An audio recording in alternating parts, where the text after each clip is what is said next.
otros días, otros tiempos. Sí. Casi. Me acuerdo una vez, ¿verdad? Les dimos pan de roja de San Agustín. Sí, pan de San Agustín. Y yo me espanté porque yo oriné rosa. ¿Por qué?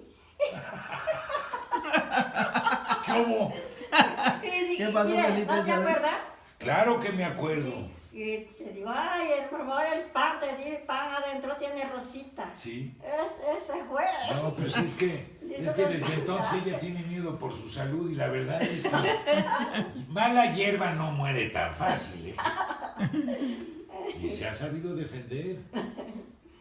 Sí, te digo, no. ¿Y qué, como suegra es muy canija?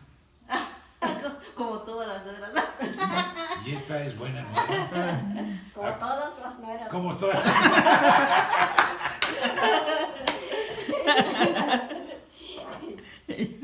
Ay, qué cosas, qué cosas.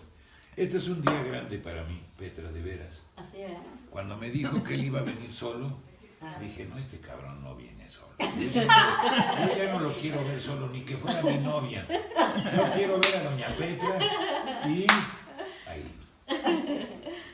Sí, se me pasa. Sí. Una vez le dije, digo, algún día va a estar Felipe, yo lo quiero ver. Una vez dice en México estaba, ¿sabes? Sí. Bueno, yo estuve casi 15 años viviendo en Brasil. Sí. Sí, me fui para allá. Y ya no quería yo volver a ¿Y México. tus hijos? Todos grandotes, todos. ¿Viven? Sí, claro. Y la chiquita, Ajá. mi jocoyotita es Ana. Anatlali se llama. Ajá. Anatlali. ¿Cómo se llama? Anatlali. Ana Clara. Ajá.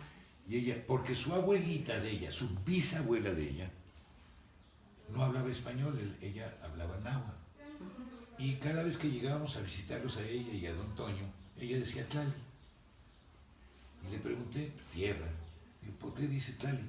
Es que así decimos bienvenidos allá, en Veracruz. Cuando los que hablan náhuatl dicen, ¿cómo se dice bienvenido en Xmotlali. Xmotlali? Bueno, ella nomás decía Tlali. Xmotlali. Xmotlali es siéntate, toma asiento. Sí, toma algo asiento. así. Claro. Luego